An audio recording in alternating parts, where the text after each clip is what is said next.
This because the clock is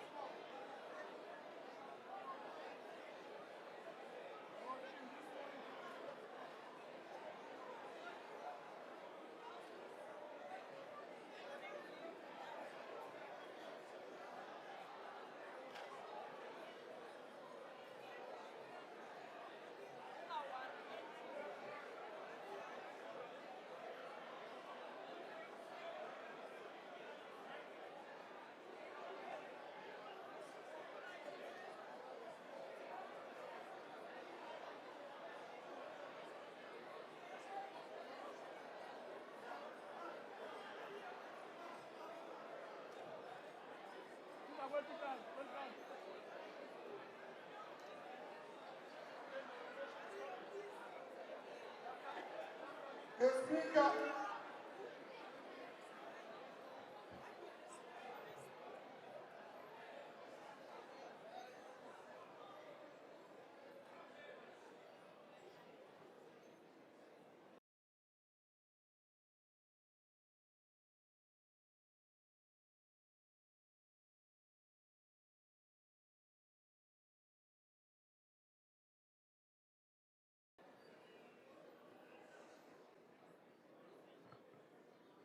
Order.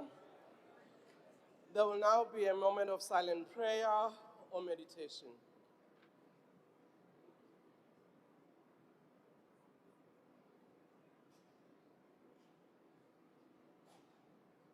May we be seated.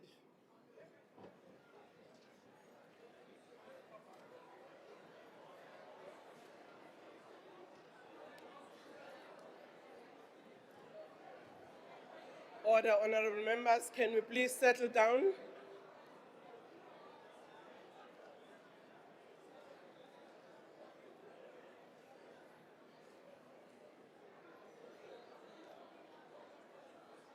Order.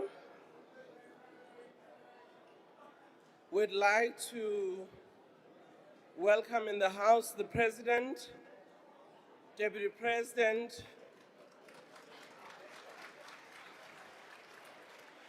the Chairperson of the National Council of Provinces and members of the NCOP, whom we have invited as guests. We also want to recognize our leaders of political parties, leaders of business, leaders of civil society, who are all with us here in the House. But most importantly, we also want to acknowledge members of civil society and their organization and communities who had various matches, but also reflections on their expectation on the budget. We do recognize them, even though they may not be in the House, and also our people at home. I see some members are looking at me with a smile, wanting me to recognize them individually. So all of you who have been smiling at me, I do see you and I recognize you. And I know here we've got students who are here representing their organizations and having expressed also their views that they think both in terms of education and the issues of young people, those will be catered for in the budget. So I want to recognize all of you and be happy this time that Minister of Finance and the Executive Mr. President were here for Budget 101. I don't think there will be Budget 2.0 like we had last time. But we had agreed, Mr. President and Minister of Finance, that if today you are not ready, we were going to have a budget tabled with or without your agreement, because at the end of the day, Parliament passes the budget. So I will now ask to announce that the vacancy which occurred in the National Assembly owing to the resignation of Ms. T.G. Shiviti has been filled by the nomination of Ms. Zama Kanyase with effect from 24. Order, honorable members. This vacancy has been filled with effect from 24 February 2026. The member has made and subscribed the oath in the Speaker's office. I want to welcome Honorable Zama Kanyase, and if you can stand so that members can see you.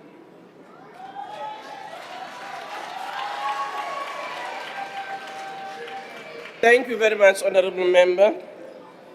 I will ask the Secretary to read the first and second orders. Introduction, Appropriation Bill, and tabling of the Division of Revenue Bill. And Introduction, Special Appropriation 2025-26 Bill. Thank you. The Honorable Minister of Finance.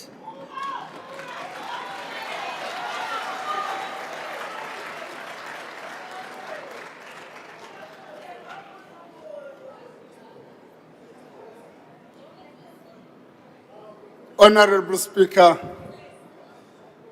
Togo Didiza, Deputy Speaker Anneli Lotriat, His Excellency, the President of the Republic of South Africa, Mr. Cyril Ramaphosa, Honorable Deputy President Paul Mashatile, Cabinet colleagues, the members of the Budget Council and the Budget Forum, Governor of the South African Reserve Bank, Lesesha Kganyago, Commissioner of the South African Revenue Service, Edward Kisbertan, Chairperson of the Financial and Fiscal Commission, Patience Mbava, honorable members and fellow South Africans, I have the honor to table the following documents before this House.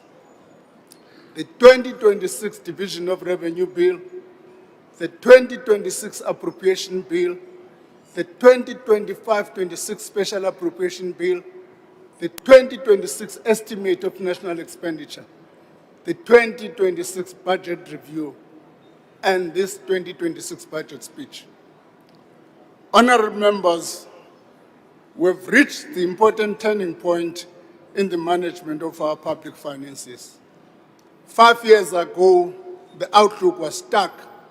State capture had hollowed out critical institutions and weakened state-owned institutions. South Africa had been downgraded to junk status by the last of the three major credit ratings agencies in 2020. The devastation of the coronavirus pandemic, coupled with the Russia-Ukraine conflict, had dealt a blow to the global growth. And in 2023, the Financial Action Task Force had placed South Africa on its grey list. The warning lights were flashing. Public finances were under severe strain and growth had stalled. Faced with this crisis, we chose not to be defined by it. Instead, we turned it into a catalyst for change. We commit to a clear reform agenda and we committed to a clear reform agenda and a disciplined fiscal strategy built on three principles: stabilize debt, invest in infrastructure, and spend better. Today, that commitment has delivered tangible results. For the first time in 17 years, debt will stabilize and it will continue to fall in the coming years. The budget deficit has narrowed significantly, and the debt service costs are also falling. The world has taken notice. South Africa has been removed from the FATF grey list. We secured our first credit rating upgrade in 16 years, and borrowing costs have eased, creating space for growth and development. These are signals of restored credibility, of renewed resilience, and of a nation regaining its foot. The lesson is a simple but powerful one. Steady structural reform and responsible public finances are the bedrock of a prosperous and more inclusive South Africa. Honourable members, allow me to turn to the global and domestic economic outlook. The global economy is projected to grow by 3.3% in 2026, broadly in line with last year's outcome. Advanced economies are expected to grow moderately, while emerging markets will continue to anchor global momentum. India and sub-Saharan Africa in particular are forecast to grow more strongly, supported by resilient domestic demand. These developments are unfolding within an unprecedented global trade environment, characterized by persistent geopolitical tensions and shifting trade policies which are reshaping supply chains. In response, we need to diversify our trade portfolios and secure our markets, reduce vulnerabilities to external shocks, and position ourselves to benefit from the emerging global growth centers. On the domestic front, our growth outlook is steadily improving.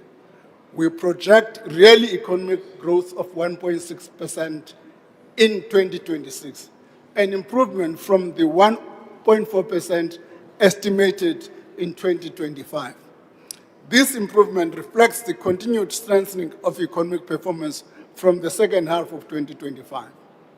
Over the medium term, growth is expected to average 1.8%, reaching 2% by 2028. Persistent logistics, bottlenecks, weak public infrastructure, and the recent outbreak of the foot and mouth disease continue to weigh on economic activity and pose risks to the outlook. In the light of this, rapid inclusive growth remains our only durable path forward. Our efforts to promote faster economic growth continue to revolve around four pillars. First, maintaining macroeconomic stability, implementing structural reforms, investing in growth-enhancing infrastructure, and build state capacity. These pillars are the foundation upon which inclusivity is built and how we ensure that growth is faster. Madam Speaker, a key facet of macroeconomic stability is prudent fiscal management that advances socio-economic obligations. Our fiscal strategy involves four features. A, support economic growth by accelerating public investment, improve the efficiency of public spending, improve the composition of spending by containing the public service wage bill while increasing capital investment, entrenching sustainable public finances with a principles-led fiscal anchor. We are already reaping the fruits of this strategy. The consolidated budget deficit has narrowed to 4.5% of GDP for 25-26, an improvement from 4.8% that we estimated in the 25 budget.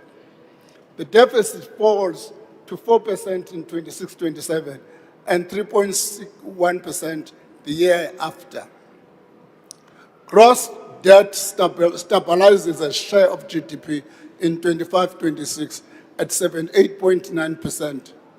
In 2026, it falls further to 77.3% of GDP and declines to 76% by 28-29. This slightly higher debt peak this year reflects weaker nominal GDP growth and our decision to take advantage of strong investor demand in domestic and global markets by increasing our issuance in 25-26. The main budget primary surplus for 25-26 reaches 0.9% of GDP. In the next financial year, it expands to 1.6% and then to 1.9% in 27-28. By 28-29, we see it reaching at 2.3%. Honorable Speaker, to sustain fiscal discipline, we intend to continue the engagement on fiscal anchors. We aim to introduce a proposal of a principle-based fiscal anchor in the medium-term budget policy statement after thorough consultation in Cabinet, Parliament, and with the public. Just as inflation targeting provided clarity and credibility to monetary policy, the fiscal anchor aims to entrench fiscal credibility. Madam Speaker, the structural reforms to lift growth we are implementing alongside the fiscal strategy reflect an understanding that the state should adjust to the needs of the national economy in a flexible way. Operation Vulindlela must be understood in this context. In terms of energy reforms, we are stabilizing electricity supply and building a competitive, reliable energy market. Regulatory reforms in this sector have unlocked significant private investment, accelerating generation capacity and driving the transition towards cleaner, reliable power. In logistics, we are dismantling bottlenecks in rail and ports that have throttled exports and raised the cost of doing business. Our intention is to bolster public-private investment in rail operations while retaining state ownership of the rail infrastructure. The objective is to move goods faster, cheaper, and more reliable. Reforms in local government include shifting to a performance-linked utility model for water and electricity services. This is aimed at strengthening financial sustainability, accountability, and transparency. Spatial and housing reforms focus on restructuring our cities to ensure that people have access to affordable housing located closer to centers of economic activity.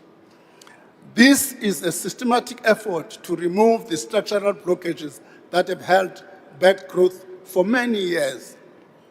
Madam Speaker, over the past 3 years, our tax system has demonstrated resilience despite slow economic growth. For 25-26, the gross tax revenue is revised upwards by 21.3 billion compared to the estimate in the 25 budget. Higher than expected net VAT, corporate income tax, and dividends tax collections improved the in-year outlook. As a result, government has decided to withdraw the 20 billion in tax increases provisionally included in the May 25 budget. The improved fiscal position allows us enough room to withdraw the proposed tax increases without putting fiscal sustainability or economic activity at risk. We are also proposing additional tax measures to ease financial burden on households and businesses by adjusting personal income tax brackets and rebates fully in line with inflation.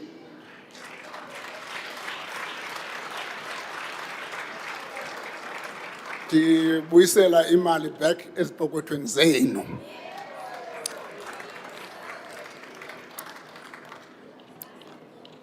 Honest and in tax ngoku ndinika nje imali back. Madam Speaker, our national savings and investment rate is far below the levels needed to truly create generational wealth and support local investment in the economy. To encourage South Africans to save more, we propose that the tax-free annual investment limit be increased from 36 to 46,000 per year. The limit to retirement fund deductions be raised from 350,000 to 430,000, allowing individuals to invest more each year on a tax-free basis. Madam Speaker, each year we ask South Africans to send in their tips for the budget. This year, we got more than 1,200 citizens sent us their opinions and suggestions. Renate Oosthuizen, a small business owner from Gauteng, had this tip. Minister Godongwana, please increase the VAT registration threshold for small business to 2 million. The 1 million threshold has not kept pace with the cost of doing business, close quote. Renate, you will be happy to know that in this budget, the compulsory VAT registration threshold increases from 1 million to 2.3 million.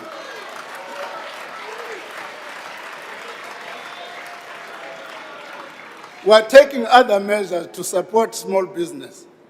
We are raising the capital gains tax exemption for the sale of small business for older persons from 1.8 to 2.7 million. This applies to small business worth 15 million instead of 10 million previously. It will enable small business owners to receive more tax relief when they sell their business. Madam Speaker, increases to certain taxes are unavoidable. That's the bad part of me. For 2026, excise duties on tobacco will unfortunately be increased in line with inflation. This includes excise duties on electronic nicotine and non-nicotine delivery system. As a result, a tax of 20 pack of cigarettes rises from 22 Rand 81 to 23.58. Pipe tobacco rises by 28 cents per 25 grams, and cigarettes tobacco by 87 cents per 50 grams. Cigars rise by 4.56 per 23 grams. The excise on alcohol beverage also rises by inflation. As such, a 340 milliliter can of beer or cider increases by 8 cents. A 750 milliliter bottle of wine goes by 15 cents. A 750 million bottle of spirits will increase by 320. In terms of the fuel levy, the total increase will also be in line with inflation.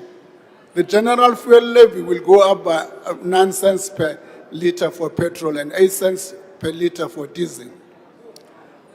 The carbon fuel levy will go up by 5 cents per liter for petrol and 6 cents for diesel. The road accident fund fuel levy will increase by 7 cents per liter. Honourable members, the strong revenue collection this year and the overall resilience of the tax administration reflects an efficient and agile tax administration, continually improving through targeted compliance initiative. However, the scourge of illicit trade represents a major threat to these hard-won gains. It threatens our economy, endangers consumers, and robs the fiscus of billions in revenue. The recent announcement by a major tobacco producer that will close its local operation is a stark reminder of the impact of illicit trade on the jobs and overall economy.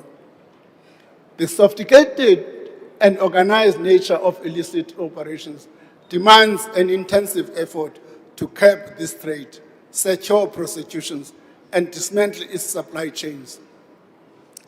SARS has already intensified its efforts. It will also continue its joint operations with border management, the SAPS, and the Defence Force.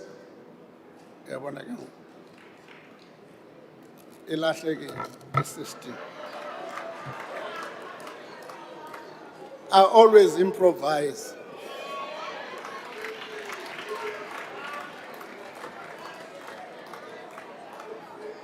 I improvise, wait a little.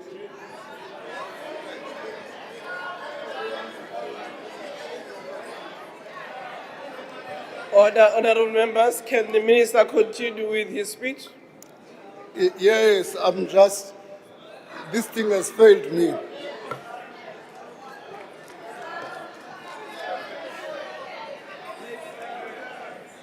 It's page 7, Minister. Page 7. Order, honorable members. He I lost know his you are trying speech. to help, but you The should recent have raised asset- it through the speaker. Thank you very much, Honorable Mawuto. Minister, you can I said proceed. SARS has already intensified its efforts.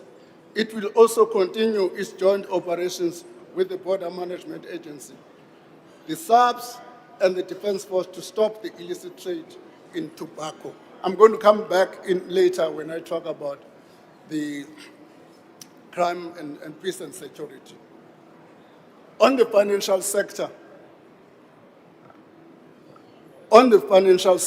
Madam Speaker, National Treasury continues to work on ensuring that financial services customers are treated fairly and the sector operates optimally.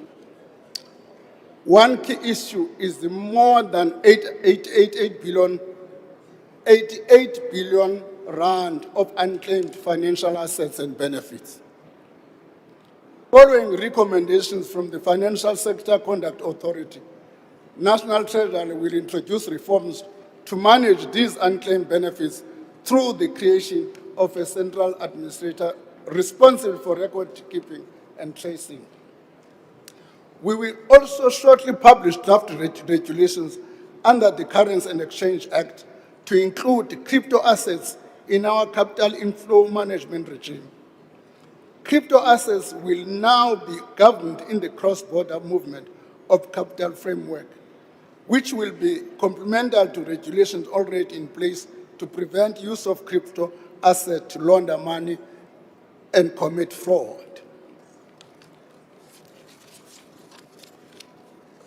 The use of data and artificial intelligence has become a critical for the future development of economies worldwide. As such, data infrastructure should be considered as critical as electricity, ports, and transport networks.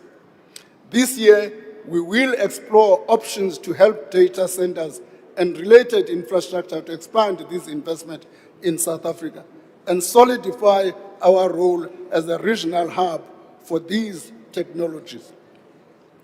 One of the main policy objectives is to ensure that the financial sector supports regional integration and the implementation of the Africa Continental Free Trade Agreement.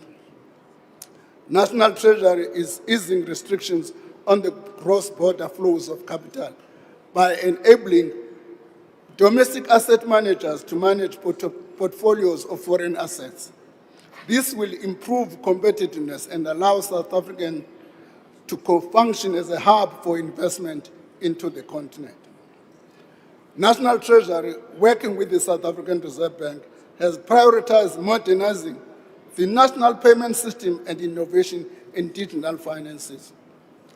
The payment ecosystem management has achieved its first milestone, and with the establishment of the payments utility, which was completed in November last year, with the establishment of Pay-in Corporation. Pay-in will provide open, shared digital payments infrastructure to support operational ability across various payment providers, serving as the main platform for high-value and retail transactions. In the budget in May 25, we made the statement that we will do everything possible to use savings arising or expenditure reviews to fund future projects. In other words, tax will be the last resort. Madam Speaker, in this context, in this budget last year, as we have said, we have kept that promise through our commitment to finding savings from unproductive expenditure, closing leakages, and rooting out inefficiencies. I'm happy to announce that 12 billion in savings have been identified over the medium term. Targeted and responsible savings are not a once-off initiative. They will be an ongoing and entrenched part of the budget process going forward to weed out inefficiencies and low-performance programs. Every program and every allocation must demonstrate value efficiency, and accountability. As part of this process, the public transport network grant has been scaled down by about 8.4 billion over the next 3 years. The grant has not improved access to public transport relative to the investment made.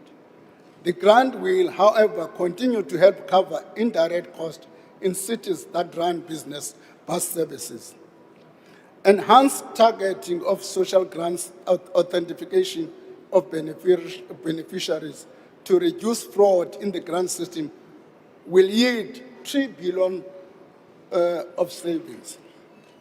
The South African Social Security Agency has its biometric and income verification process resulted in nearly 35,000 grants being identified as incorrect, fraudulent, and therefore terminated. Honorable members were committed to improving access to many South Africans deserving and eligible for social support. Abuse of the system, however, will not be tolerated. The remaining savings from the TARS are reallocated to strengthen capacity in the judiciary, border management, defense, and state SAC. Madam Speaker, to secure the skills essential to modern economy, government is reforming the national skills ecosystem. The skills development levy paid by employers to fund sector education and training authorities of SETAs and the National Skills Fund have not yielded the outcomes we expected. We must improve how we equip individuals ready to enter the labor market. Beyond providing them a theoretical understanding, the government will explore ways to reorganize training by introducing a dual training skills acquisition system, while looking at how institutions with the capacity to train job seekers and graduates can tool them with artisanal skills. Turning to the spending priorities, the budget we're tabling this in for 26-27 will spend 2.67 trillion rand. This spending includes a proposed 5 billion in the contingency reserves to cater for disasters declared since the medium-term budget policy statement. In other words, the disasters that took place in January this year. Government spending remains highly distributive. The social wage accounts for more than 60% of non-interest spending over the medium term. Basic education, health, and social protection constitute 70.3% of the social wage in 26-27, providing support to 13.6 million school children, healthcare service to 84% of the population, social grants to 26.5 million beneficiaries.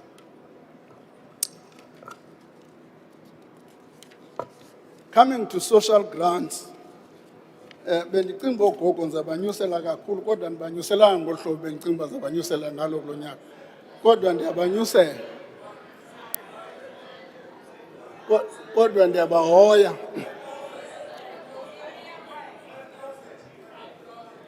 Kodwa ndiyabahoya. Social grants are allocated 292.8 billion rand, enabling the following increases.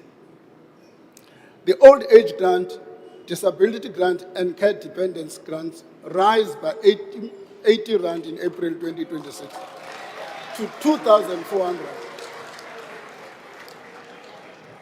The same applies to the War Veterans Grant, which increases by 80 rand to 2,420. The foster care grant goes up from 1.2 in April, a 40 rand increase, and to 1,300 in October, a 10 rand increase. Child support grant and grant in aid grant increased by 20 rand. The social relief of distress continues in the current form over this year. Let me clarify. The SRD is in the baseline of the budget. That's not in dispute. When we say continue, the president said it should be converted into a libelous term. What we will be then be doing during the course of the year, between now and the next financial year, is to give content to that. Is to give content to that, what it's going to look like, what has been eligibility criteria, and so on and so on. So there's no dispute that is not going to be in the system. On peace and security, Madam Speaker, the President in his State of the Nation announced the deployment of the Defence Force alongside police to fight illegal mining and gangsterism. To support this and other efforts to intensify law and order, spending on peace and security increases from 268.2 billion in 2025-26 to 291.2 billion in 28-29. Border Management Authority has been allocated an additional 990 million rand over the medium term to build capacity by filling 738 posts. 2.7 billion is added to defense over the medium term to improve operations, including maintaining the South African Air Force fighting capability. A quick question arises, and people was also asked this question in the media, about what about the additional deployment of the Defence Force? I'm saying the law acknowledges that the President may at any point in time deploy the armed forces. It doesn't say the President will first check whether there's a budget or something else. If there's war tomorrow, he can say, hey, just go and sit and have a budget. No, the war is going to send the army to go and fight. That's how these things work. Then it's for us to say, in the light of that, Section 16 of the Act of the PFMA considers that deployment as an emergency. We will be working with the Defence Force in this regard to finalize that. But in addition to this, we have given both the Defence Force and the police through the CARA Fund 1 billion each. 1 billion the police, 1 billion the Defence Force for crime prevention strategy.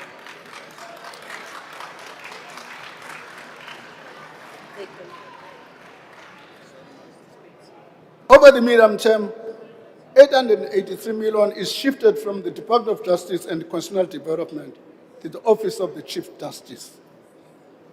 This will enable the Office of the Chief Justice to manage its own budget, enhance its independence from the executive from the 1st of April this year.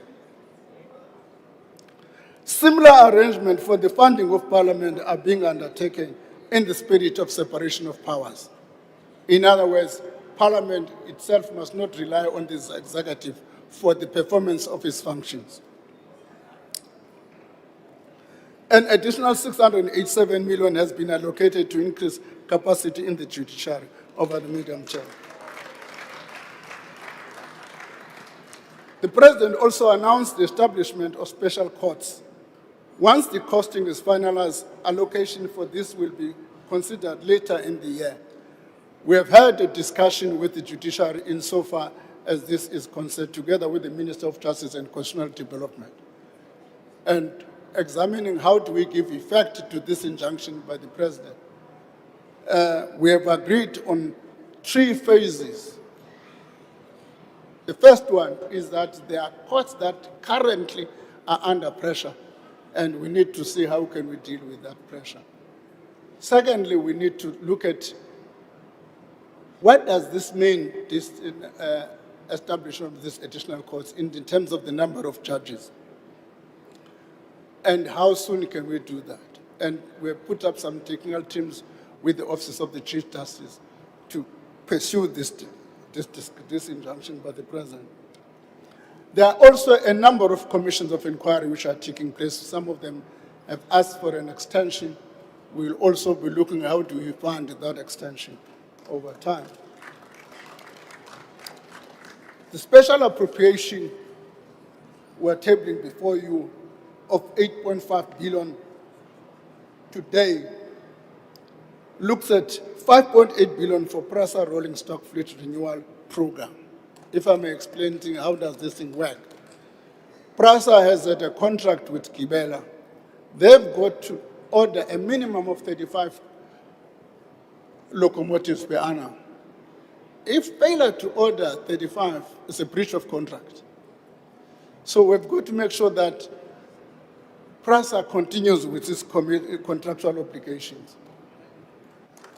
We've got to pay for up subscription to the World Bank, which we have not been paying for a while, of about R1 billion. We are providing 700 million rand to the Department of Communications and Digital Technologies. We are making this money to the department without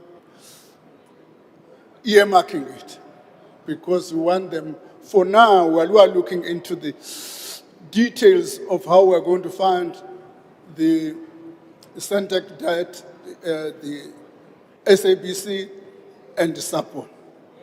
They should be able to meet this through this flexibility. On the division of revenue, which is the division of revenue says how money between the different spheres of government is allocated. 48.9% of national raised revenue is allocated to national government, and 41.7% to the provinces, and 9.4% to local government. I must express this point, Mr. President, that although the quantum that goes to to municipalities is increasing, but as a percentage of the share, there's a decline from about 9.7 to 9.4. And I think it's something we need to be attending. Translated into rands and cents, national gets 951 billion rand, provinces 810 billion rand, municipalities 182 billion rand. Additional allocation to provinces equitable share include 348 million rand to progressively equalize grade R teacher pay, 340 million rand for early retirement and voluntary exit programs, 390 million rand for the Presidential Employment Initiative. 1.5 billion is added to provincial roads maintenance grant in the 26-27 to fund the carry-through cost of disaster that occurred between April 2024 and June 2025.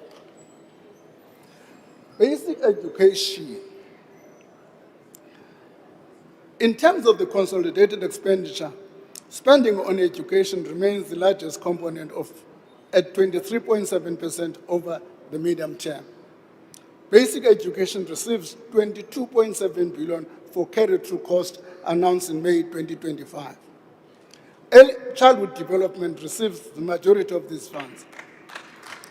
9.9 billion supports employee compensation and other pressures in education.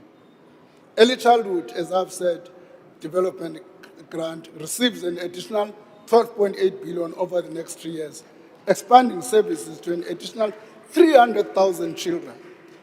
This will also maintain the increase per child per day subsidy of 24 rand introduced in 25-26.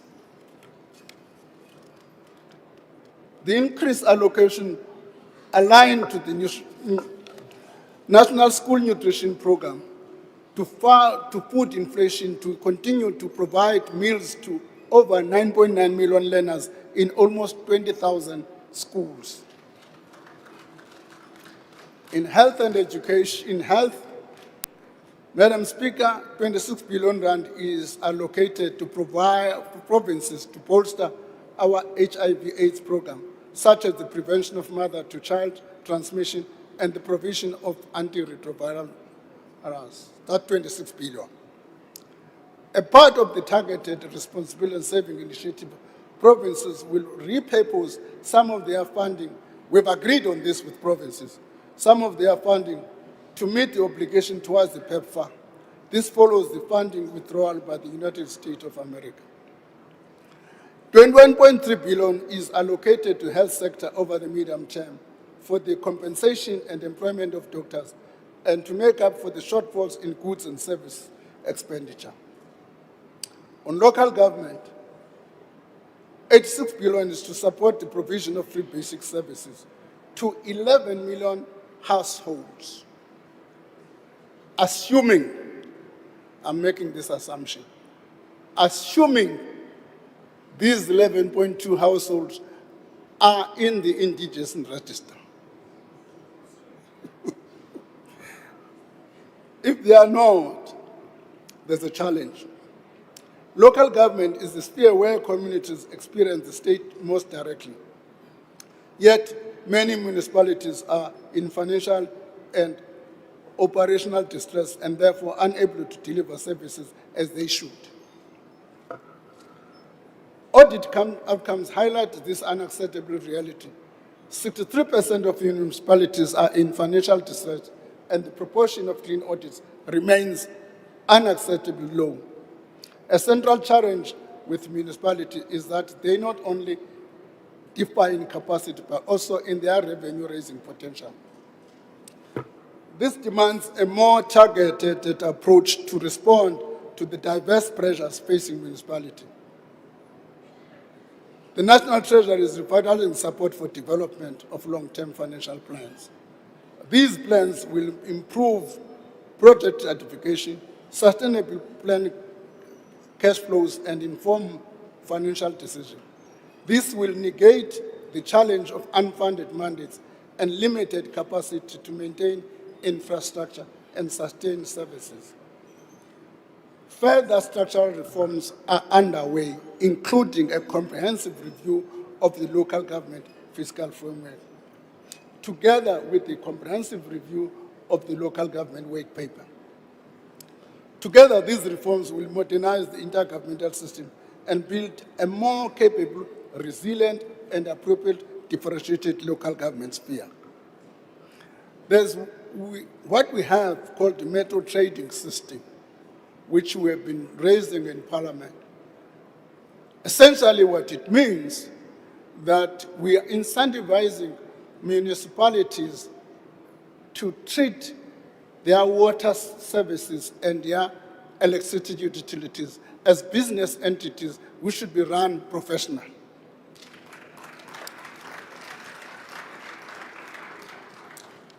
As a result, we are providing money for this purpose to incentivize municipalities, and we're providing about 27.7 billion. So, and another one, 64 billion. But let me just tell an important story. If you pay an electricity to a municipality, you are not paying an electricity bill outside the bill of the municipality. And if you are paying water, you are not paying outside the water separately. What are the side effects of this? Some effect of this.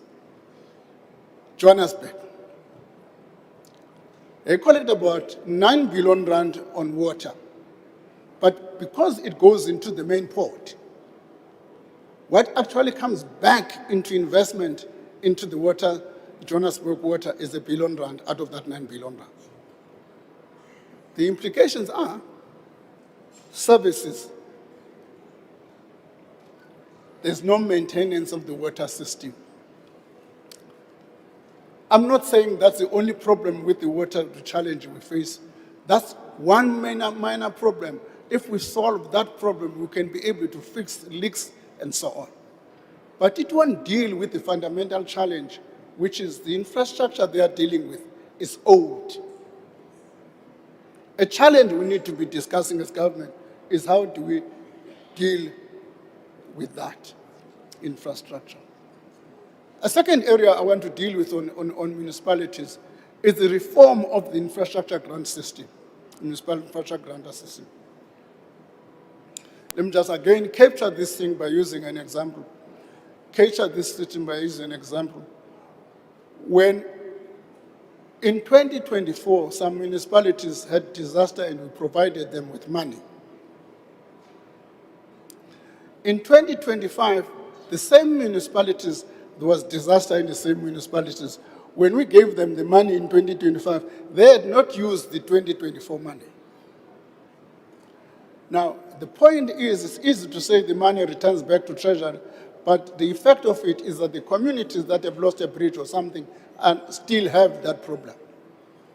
So in this regard, the grant system will be reformed to make sure that we are going to provide the money to those institutions, even the district municipality or other accredited institutions, which will help those municipalities to provide the service. That's how this grant is going to be working. Now, coming to the infrastructure issues. Somebody says to me, what is this? Every day you talk about $1 trillion. Yes, because I'm announcing $1 trillion now. In the next outer year, I'll be adding another amount. It will still remain $1 trillion. So it's a rolling thing.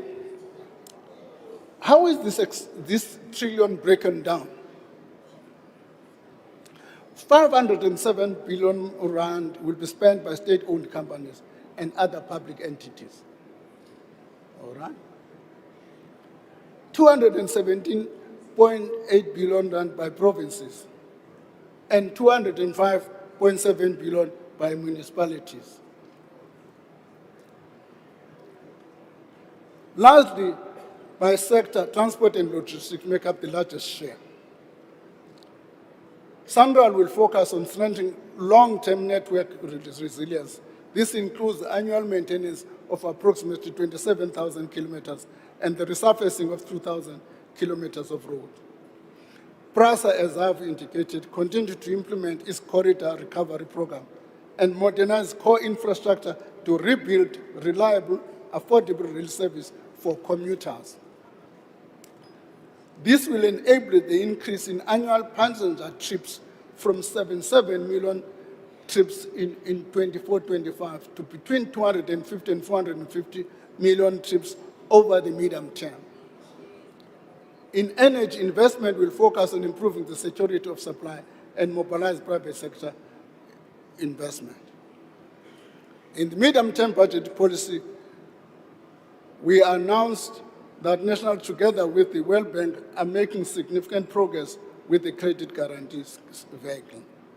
The credit guarantee vehicle, which will support massive investment in transmission infrastructure, will be incorporated as a company in the coming months. Next, we will expand. We expect development partners to confirm their capital participation. Thereafter, the credit guarantee vehicle will apply for a license from the Prudential Authority. We are targeting the credit guarantee vehicle to be operational later this year. In water, investment are directed towards high-impact bulk water augmentation schemes, refurbishing of aging infrastructure, and the completion of strategic projects that support economic nodes and agriculture and household supply. Honored members, we continue to implement reforms to unlock greater private sector participation, enhance spending efficiency, and shorten delivery timelines.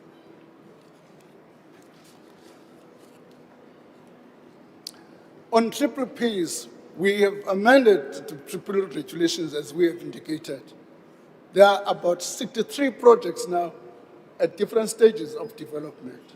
Key amongst them are the 6 border posts that we have announced in time, which are ready to be announced towards the finalization towards the end of the financial of the year. Similar progress with the Gautrain is being made. The conclusion of this project will close major PP transaction in more than 5 years. On the budget facility for infrastructure, the budget facility for infrastructure has approved 21.9 billion for 5 major projects. These include Transnet's coal and iron ore corridor projects, which will restore rail capacity to 7 million tons for coal line and 60 million tons for the iron ore line, and the Polokwane Regional Water Waste Program, As part of the effort to position infrastructure as an inevitable asset class, government issued an infrastructure bond in 2025, raising 11.5 billion to support the contribution of the BFI approved projects. The BFI call for proposal for 26-27 cycle opens today, Dr. Mtswaledi. What that means, both of those people who want to funding via the budget facility for infrastructure need to submit through the window which has been opened from today. We call on public institutions in key sectors of the economy to submit proposals with funding gaps and strategic value for consideration. This includes critical social infrastructure such as courts, correctional facilities. I know Dr. Groenewald has shown a keen interest in 2 specific prisons to be accommodated in this regard. These include also university infrastructure such as the University of Ekurhuleni.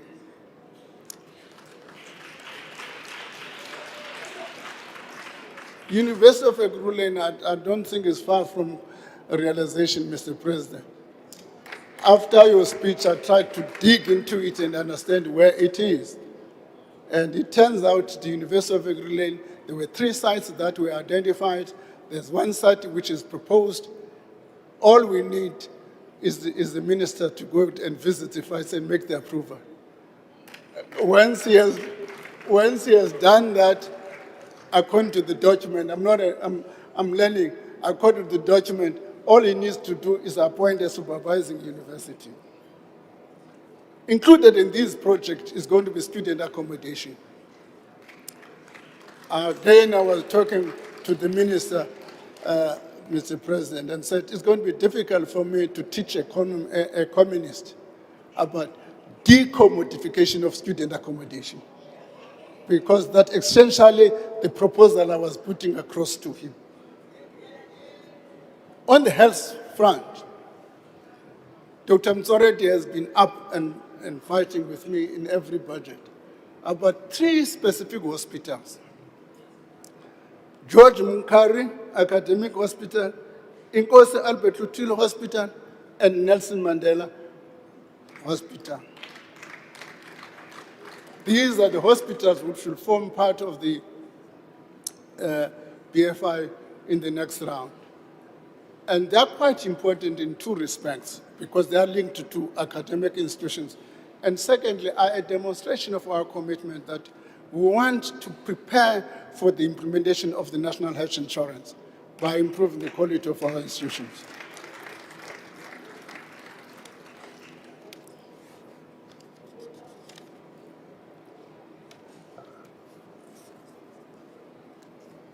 Madam Speaker, progressive realization of the fundamental socio-economic rights enshrined in our Constitution is essential to our mission to deal with inequality, poverty, and unemployment.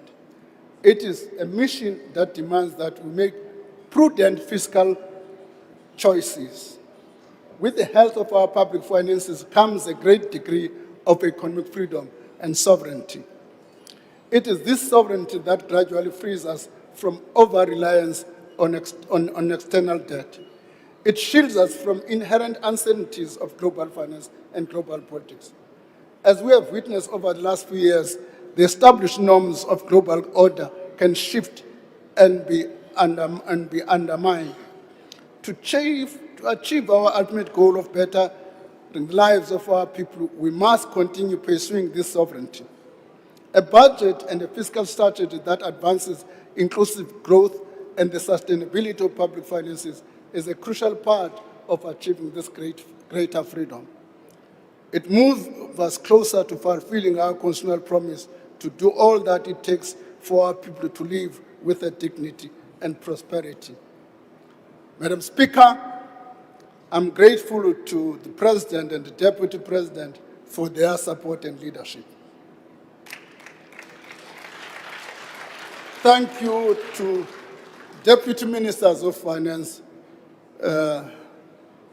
Sharupain, and Dr. Masondo. Mr. Sarupen tells me that he wants also to be doctor. So he wants to do a PhD in fiscal rules. So he's going to compete with Masondo, not to be the only doctor in the. So I'm thankful to my deputy ministers and my director bank.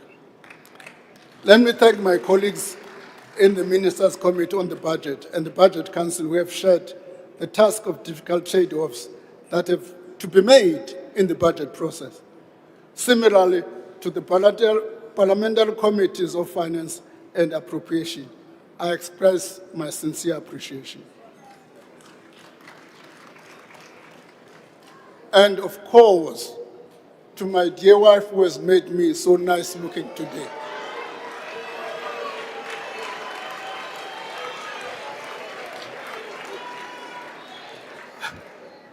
Even the president, I asked him today when he called me to the cabinet, I said, what is my business here, Mr. President? He said, no, we wanted to see how do you look like today. Madam Speaker, let me also take this opportunity to thank the Commissioner of SARS.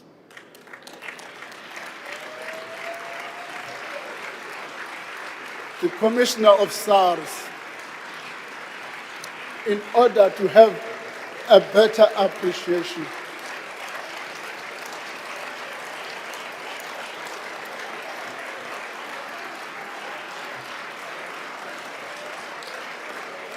Where is he?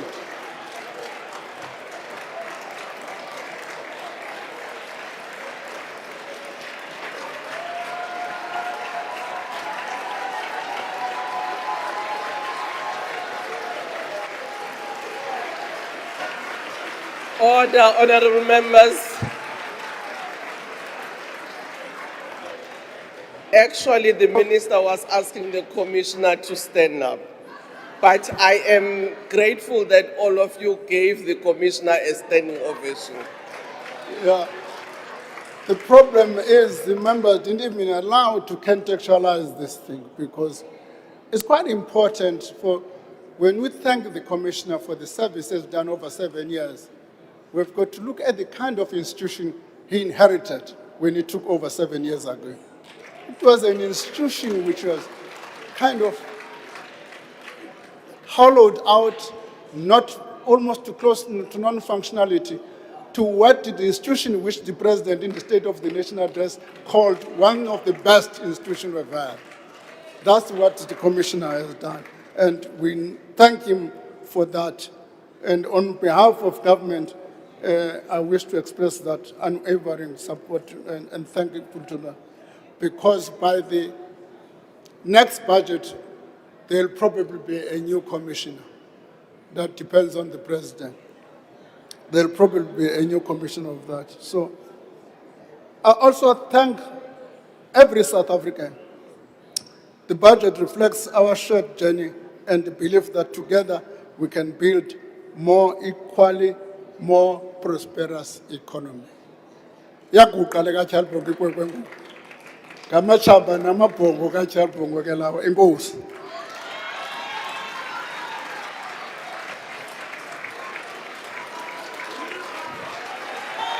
Enoch, Mamchawe, Umamchawe, Order, Dibo. order.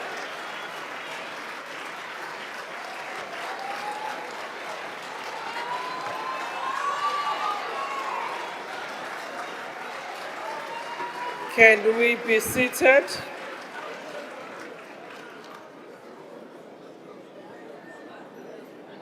Thank you very much, Minister of Finance, for the presentation of the budget and the tabling of the budget instruments which will now be referred to the appropriate committees for their consideration, and they will come back to the House.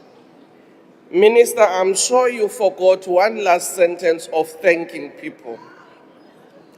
I want to thank all these members of parliament who last year, despite the challenges of having 2.1, 3 point something, but they managed, worked hard, particularly our committees on finance and appropriation, to make sure that in July we were able to pass the budget. It wasn't an easy year, but I think these members of parliament lived up to the task at hand. Thank you very much to all the honorable members. I will now ask members to stand and wait for the presiding officer and the maids to leave the house, and that concludes the business for the day.